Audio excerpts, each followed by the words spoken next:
So hi everyone, I'm Anubhav Dubey. I'm co-founder at Ignite Labs and I'm also a tech content creator on Instagram, just trying to be famous over there. So now you all are here to learn about freelancing and you want to know how I made money in freelancing, that too under a span of like last 6 to 8 months. Why I'm speaking like the last 6 months? Because there's a 99% chance that if the person watching this video starts now, after a span of 6 to 8 months, you might be the one creating this video. Like you could be at the same place I am right now. But before we dive in, I wanted to say some things. First of all, if you're going to watch this video, then watch it till the end. Like, I personally believe having half knowledge about something is the most dangerous thing anyone could face. Second, this is not, something, a quick scheme, a Ponzi scheme, or like if you watch this video, you will make 100K by the end of this video. This is not something like that. By the end of this video, you will be the same person you are right now, but you will have a decision to make and you will have the resources and the knowledge of how to do everything. Like you will have a roadmap. But again, you have to walk down the road yourself. Nobody, like even me, I can just tell you stuff. But at the end, you are the one who have to do everything. Okay? So you have a decision to make after watching this video whether I should pursue this or not. That is completely up to you. So without wasting a single second, now we will start with the video. First, I'll be talking about some general points which is applicable to everyone, like anyone who is watching this video. But after that, I have also, classified my audience into three segments. The first one is if you are in a college, you're in second or third year. Second, you are in your fourth year. And the third and the last category is people who are doing their daily jobs, like people who are employed in a 9 to 5. Let's start with the general advice first. So the first point is marketing. No matter how much talent you have, how much craft you have, how much skilled labor you are, like how much you are good in your craft, but if people don't know about you, then it literally means nothing, like zero. You have zero value in the market, you have zero credibility, absolutely zero. So you have to talk about your craft a lot. You have to keep promoting yourself, you have to keep marketing yourself. You have to create the social media channels which will help you bring in clients. See, never in my life I have worked with Upwork or Fiverr where you have to buy credits to apply to a job. And the problem with platform like Upwork and Fiverr are, whenever you are starting, if let's suppose you bid for a gig and you propose that I'll do this for $100, 99.9% chance is there that there will be someone who is ready to do the same job for like $50. So this is the problem with platforms like Upwork and Fiverr. But instead, if you're building your social media channels, you're building your profile, then you have the leverage, you have everything. You can bargain with your customers. Customers are coming to you. You are not going to them. So this create your leverage. Like I am the one who is controlling this conversation. Now I will talk about the social media channel which I get my clients from. My agency get clients from. So the main social media channel that I use is Twitter. People also call it X, but I usually go with Twitter. So Twitter is the best platform. Now, why Twitter? I personally feel that Twitter connects you to a global audience. You have that leverage to gain international audience as well.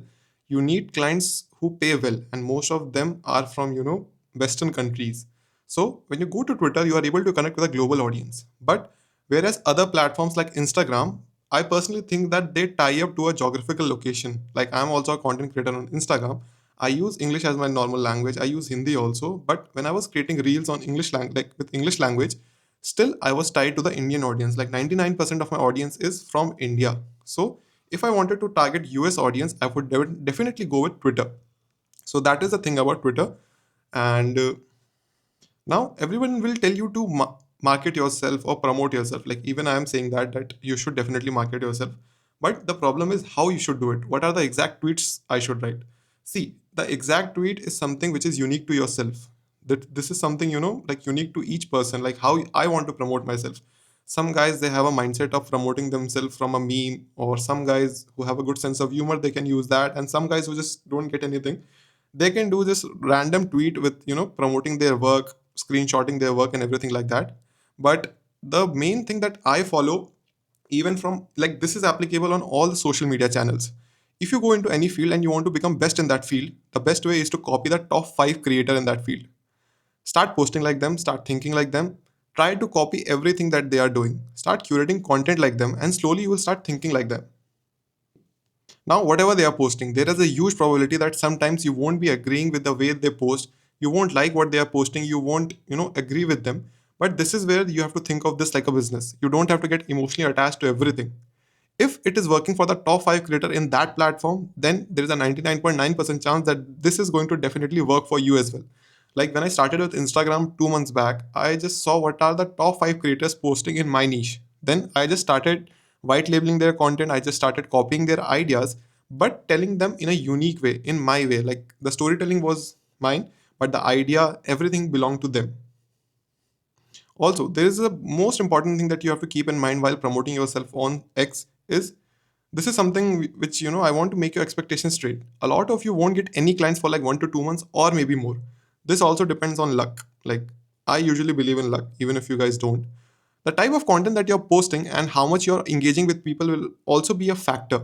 So, to give you a small target, build your profile specifically on Twitter with the niche that you are building in. Like, if you want to get freelance clients, then, like, if you want to get a freelance client in development, then build your audience niche around development only and get to a good number, like 2000 to 2500 followers.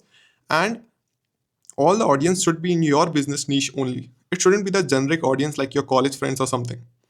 After a point, like even if you get to this number, there is a 99.9% chance that you will get someone as a freelance client, and this will clear everything for you. You will have the idea like how I should move forward from now. Like I got my first client when I was at 1500 followers. I still like 1500 or 1700, I guess. So yeah, this is a small target for you. If you have this much audience in your niche, then there is a high chance that you will start getting clients. Also, just to again make your expectations straight, this is supposed to be tough. Don't think of this like one day you will start posting, you will start doing freelance, and you will start making lakhs and lakhs of rupees. This is not a Ponzi scheme again. If this was super easy, then everyone would be doing freelancing and everyone would be earning like crazy. But the fact is, the only top 1% of people who are in this field are making this much money. But if you want to get into the top 1%, then this is how you do it. Now, a very important point that I used when I started.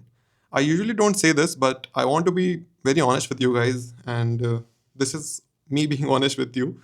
When you start now in any service based industry, like if you are getting into freelance or designing or anything, this is a service based industry.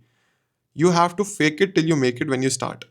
Everyone starts somewhere, and nobody has, like the $1 billion clients or thousand, like millionaires clients from the first day. Everyone has started from somewhere. You have to, kind of create a perception around your business that this is something premium. And if you are able to do that, then again, you will get high ticket clients, you will get better clients who are good at communication and they won't trouble you with the money thing. Okay, so you have to create a perception as well. Now, how can you create this perception? The perception can be created by having a first of all having a good website, having an optimized profile. Like you definitely can have like anime pictures on your profile pic, but having a clear profile picture with your face. See, audience connects to your eyes, audience connects to your face. Everyone, resonates with your story. So you have to create a perception that I started as an underdog and I started like this. Then now I'm doing this and now I'm working with these guys and they are so happy with my work. So this is how you create a perception. And the best way to start creating a perception is having a good website, like the portfolio thing. And the portfolio shouldn't be, too much catchy. Even if you go with the minimalistic ones, it should be clean. That is the main thing. Now, second part, build a portfolio that impress. You need a portfolio like something you can give it to clients, and when they look at that, they are able to say that oh, this person can actually deliver. Since you all are starting out, 99% chance is there that you guys won't have any credibility, you won't have any video testimonials or anything. So when you are starting, your portfolio is the main weapon. So how to create a good portfolio? See, how I approached it was I created, when I started, I just created vague PRDs in my mind. Like, if anyone is doing a project, like if any other agency was doing projects like 6 to 8 months back, I used to see their projects. I used to create a PRD of my own around that project, something similar to that project. Then I would definitely build that project. After building that, I would promote that project as a client project on my X. So that is how I started. Also, in your portfolio, and I used to integrate AI into everything because AI is something which now everybody wants, because this is more than a skills game. It's kind of a psychological game that how you are approaching anything, right? How you are approaching your client. And see, 99% of the people want some kind of AI in their product. So if you're someone who is building with AI, then definitely they would want to work with you. So the final advice is make 5 to 6 solid projects, like focus on clean UI, responsive design, everything. Make them look great and professional, and at the same time start marketing them. You can of course repeat your tweets, you can do everything, but But at the end, you have to analyze what is working for you, how you have to put in your work, learn from the industry leaders or whatever guys you look up to, learn how they are promoting their work. So that's how you create a portfolio as well as market yourself through that portfolio. Also, just a quick thing, like 99% of the developers that I work with, mostly developers ignores the design. And if your work doesn't look good now, you will like people will instantly reject your project, even if it has the one of the best functionality. Because in Hindi we say जो दिखता है वो बिकता है. Like if something looks good, it sells. So you have to focus on design a lot. Like by designer doesn't mean that you have to be choose the best colors or something. Even if you go with the minimalistic ones, try to think of good fonts, learn how which color will suit or which color will look bad. So you will just have a natural understanding of it. Or for inspiration, you could go to Dribble, Figma, or even look at the others designers work on X. So take inspiration and then build your project around that design. So this is something important. Now, coming to the third point, learn how to communicate. Most of the people that I talk don't have this. Like, whenever someone comes to me and they want to start with freelance or start with an agency, they are usually not good at communication.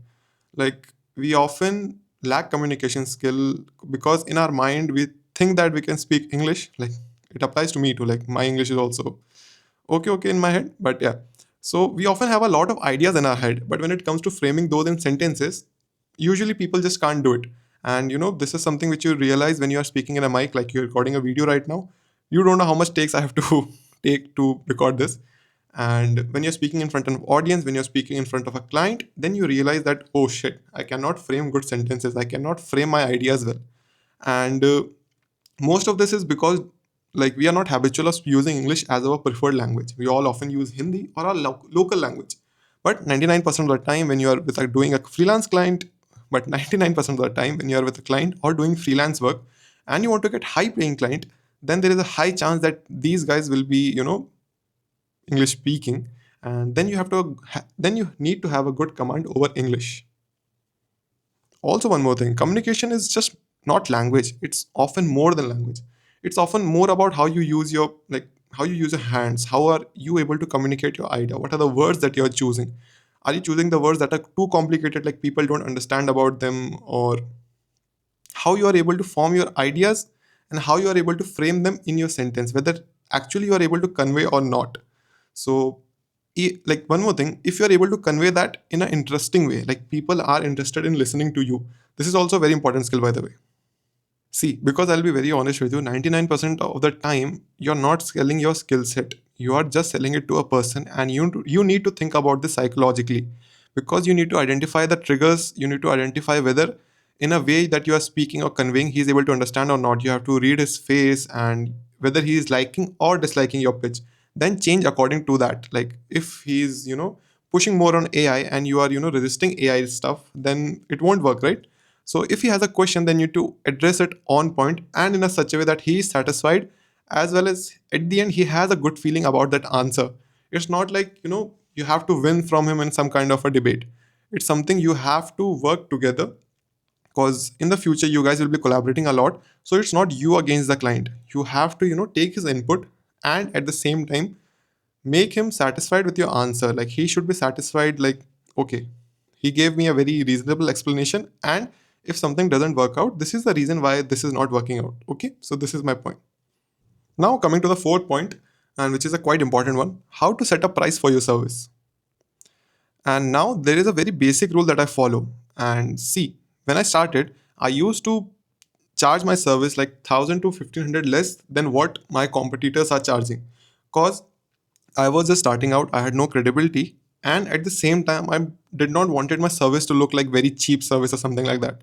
Because if suppose I'm selling you this earphones like buds, AirPods, then if I sell it to you for 20,000, like the original cost is 25,000. If I sell it to you for 20,000, then you will think that okay, this is some kind of discount. But if I sell it to you for 10,000 or 5,000, then again you will think that this is a scam product. So this is a mindset that I had. So I always used to ask for like 1,500 or $1,000 less than what my competitors are charging.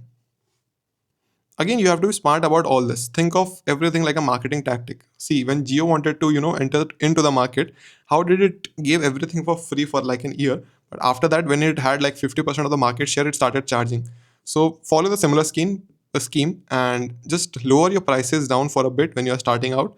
After doing 5 to 6 projects, increase your prices to your competitors range. But after that, when you want to charge a premium for that service, again, you have to build your credibility. You have to build, trust in your niche. Then again, you can also charge premium and you can just overthrow your competitors as well. Now, why lowering your price is also a good thing is all the big sharks that are in this niche, they usually will go like they usually work with bigger clients, but they usually don't accept small clients who have smaller budgets. Now, this is where you come in. This is your moment to rise and shine. So, having a lower budget and like if you don't charge that much as your competitors or like the big sharks are charging, then having a standard price will help you enter into like tap into this market like the customers who are getting rejected due to low budget by these big sharks. So that is how you will enter the market, and this is how you will enter into the competition. Now the next point is getting your first client. See, getting your first client will change everything for you. You will start believing in the internet money. You will have so much confidence boost. Everything will look so good, and it will be a very good feeling. Like I still remember my first client; it was just pretty insane. But even after all of this, I need you to follow some pointers because you know this is a very good habit of thinking positive about everything, but welcome to the real world, and everything doesn't go like as you think about it. Like stuff 99% of the time stuff might go wrong, so you have to be prepared about all of this. So here is the thing: write everything in a contract and get it signed. The contract should have everything from that timeline, payment, features, everything, schedule, everything. Like if he doesn't clear up invoice, then whether you will give the code base to him or not, or like everything, write everything down, get it signed. If he wants to change a feature, if he wants to add a feature, then again mention it that if you're going to do this, then it will cost you more. Add a clause for everything, like if he doesn't answer for a week, if he wants to change the feature, and like anything that could go wrong, add a clause for it in the contract and get it signed. uh, Having a contract protects you from a lot of bad stuff that happens in freelance. And being an Indian, it pains me, but this is the truth. 99% of the time working with an Indian client is a big headache because they are not good people to work with. And but still, having a good contract will protect you from everything. Now, second point, in the after you get your first client, payments, how to process payments. See, the best way to get payments is either through PayPal or Wise. I now I use Wise, but earlier I used to use PayPal. But here is a problem with PayPal. PayPal always take almost 5% in commission from every transaction. So like till now, I have spent like $2,000 to $3,000 just on PayPal commission. So instead, go with Wise. Also, PayPal also has a problem that when you are starting out now, it will hold your funds for 45 days. When I started, whenever I used to receive a payment, let's suppose I received a payment of $1,500, then it used to hold my that $1,500 for 45 days. Like it won't send it to my bank account. And in the span of 45 days, if the client tag that transaction as a fraud, then again that money will again go back to him. So that's why I don't like PayPal. But yeah, most of the people prefer PayPal because it's more easier to use.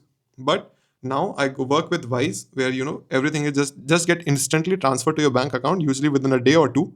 And it also has a minimal transaction fee and no unnecessary holds. And it's reliable, fast, and everything. So try to set up Wise and also set up PayPal because sometimes PayPal works better than Wise. So now I'm done with all of the generic advice. That's something everyone should follow if you want to get into this field. If you want to make money, by not using Fiverr or Upwork. Now, but we have to think about also the specific case. Starting with if you are in college, maybe in your second or third year. Okay. So this is a specific audio advice for only college students who are in second or third year. This doesn't need to be followed by everyone.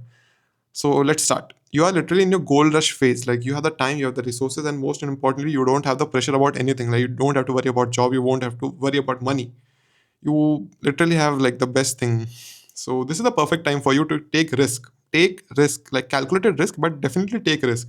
Don't get stuck in this cycle of job and everything. I had the same mindset, but I pity that mindset. I don't know why. and you can definitely take a risk. You can just go into everything, because 99% of the time people just doesn't remember what you are doing, and they often don't care as well. So even if you start right now and take 6 months to learn a skill, this is not about starting an agency. Even if you take 6 months to learn a skill, you have to make sure that you are building your online presence alongside. You have to post your work, you have to share your progress, talk about what you are learning in an interesting way. In an interesting way is a very important thing, okay?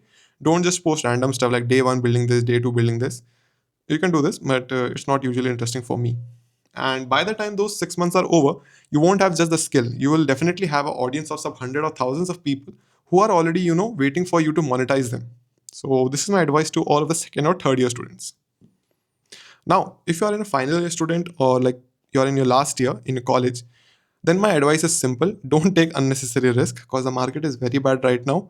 This isn't the time where you have to leave everything and just jump blindly into freelancing.